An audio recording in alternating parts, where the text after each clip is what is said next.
બેટા બી આઈ કર ખાઈ લો પેલા આ બધા ઝાડ મસ્ત થઈ જાય ને પછી બહુ. જય શ્રી કૃષ્ણ. પહેલાં તો તમને થતું હશે કે આ ક્યાં જાય છે, તો અમે જઈ રહ્યા છીએ ડુમસ બીચ પર. હા, ત્યાં લોકો છે પવન ખાવા, ફરવા માટે અને નાના બાળકોને એન્જોય કરી શકાય તેવી ગેમ્સ પણ છે. તો એના માટે નાના બાળકોને લઈને પણ આ જગ્યાએ જઈ શકાય છે. ડુમસ બીચ એ સુરત લોકો માટે ફરવા માટેની બેસ્ટ જગ્યા છે, જ્યાં ગયા પછી તમને સાંજ ક્યારે પડી જશે એનો ખ્યાલ પણ નહીં આવે. અહીંયા બહુ સરસ ગ્રીનરી છે, ગ્રીનરીથી ભરપૂર છે અને ફોટા પાડવા માટેનું બેસ્ટ પ્લેસ છે. મને તો ડુમસ મજા આવી, બીજા આવે તો ખબર પડે મજા આવી કે નહીં. આમાં તો એવું જ હોય, કોઈને ગમે કોઈને ના ગમે.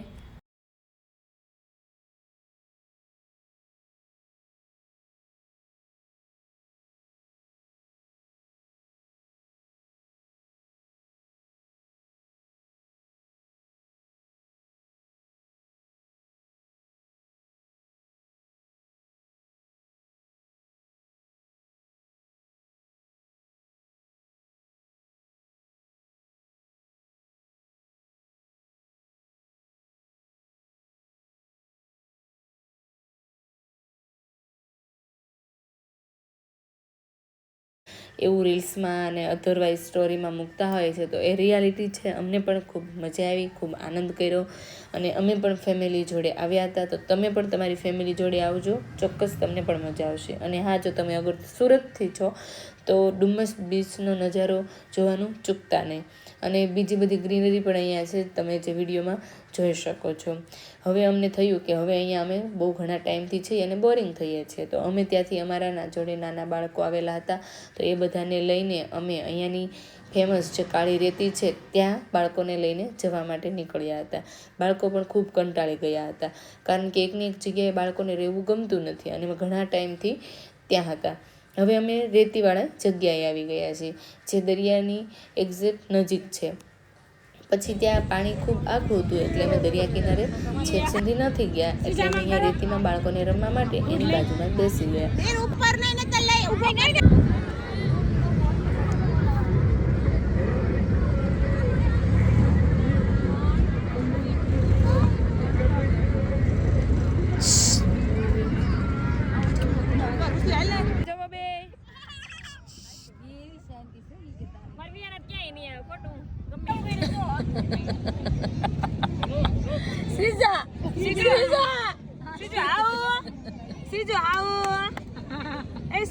બેનો નીકળી ગયા અને પછી મેં અહીંયા વિડીયો ક્લિક કરી લીધો કે આખો જે રેતી વિસ્તાર છે એ કેવો દેખાય છે. તો તમે વિડીયોમાં જોઈ શકો છો કે ડુમસ બીચનું પબ્લિક જે છે એ ઘણું દરિયા બાજુ હતું, પણ અમે તો આ બાજુ જ રોકાઈ ગયા, કારણ કે ચાલીને બહુ થાકી ગયા હતા.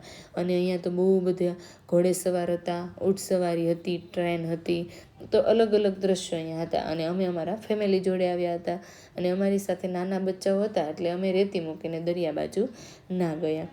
પછી આવી ગયો હતો નાસ્તો, તો અમને એમ થયું કે ચલો હવે બાળકોને રેતીવાળા હાથથી બગડેલા હોય ને થોડા ગંદા થયા હોય એટલે સાફ કરી દઈએ અને પછી આપણે નાસ્તો કરી લઈએ. પરંતુ બાળકો તો આવવાનું નામ જ નહોતા લેતા. રેતી મૂકવાનું કહ્યું એટલે બૂમાબૂમને ચીચાચીસ કરવા લાગ્યા, એટલે એ લોકોને માંડ જેમ તેમ કરીને રેતીમાંથી બહાર કાઢ્યા અને સાફ કર્યા.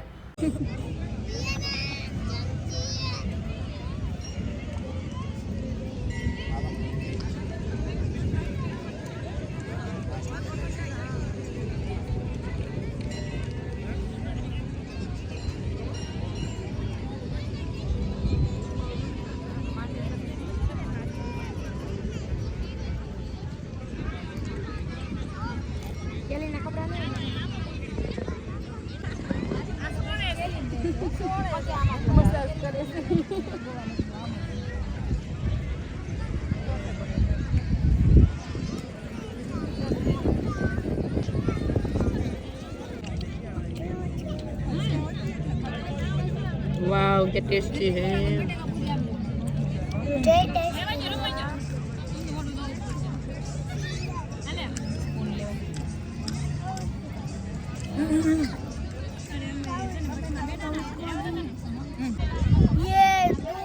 આમાં કોને નાખી?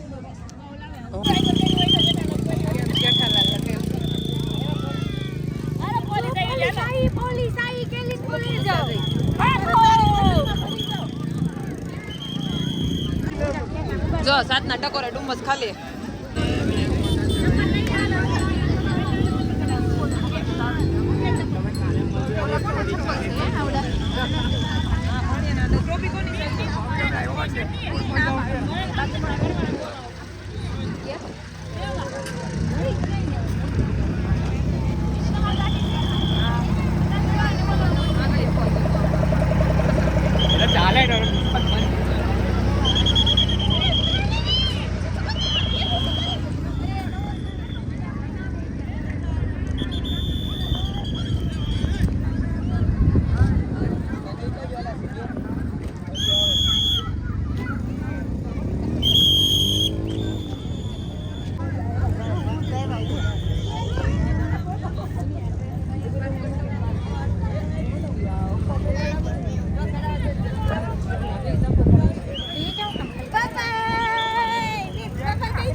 अरे उभी आतो माइक किसी ना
તો ચાલો ઘરે જવાનો ટાઈમ થઈ ગયો છે એટલે બાય બાય. તમને ડુમસ કેવું લાગ્યું જરૂરથી કોમેન્ટ કરજો.